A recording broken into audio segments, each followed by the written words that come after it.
এক বছর 10 মাস আগে একটা কথা বলেছিলাম, 1 বছর 10 মাস আগে একটা কথা বলেছিলাম, অনেকে রেকর্ডে দেখেছেন হয়তো, যে আগামী 3 বছরের মধ্যে তোমাদের চোখ দিয়ে পানি নয় খুন বেরোবে।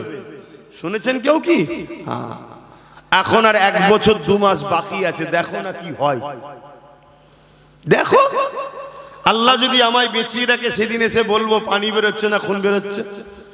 আর যদি চলে যায় তোমরা কমসে কম একে অপরে আলোচনা করে লিও যে আব্বাস সিদ্দিকী কি বলেছিল।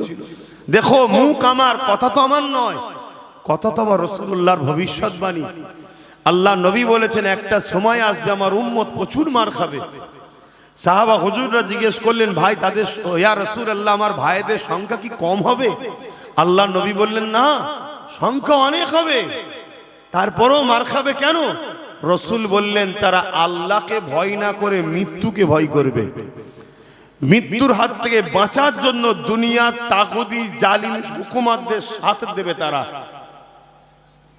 আল্লাহকে ভয় করবে না। আজকে বলুন, এই খসলত আমাদের মধ্যে ঢুকেছে না ঢোকে না?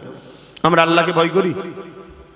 আমরা দুনিয়ার জালিম শাসকদের ভয় করি, তাগুতি শক্তিদের ভয় করি, যে আমার কাজটা না আটকে যায়, আমার টোটোটা না বন্ধ হয়ে যায়, আমার প্ল্যানটা না আটকে যায়, আমার এই না হয়ে যায়, আমার নামে গ্যাজার মামলা না এসে যায়, আমার নামে এই সমস্যা না হয়ে যায়।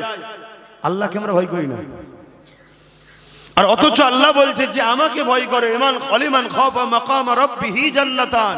সূরা রহমানে আল্লাহ বলছে আমি তাদেরকে 2টো জান্নাত দেব। জোরে বলুন সুবহানাল্লাহ।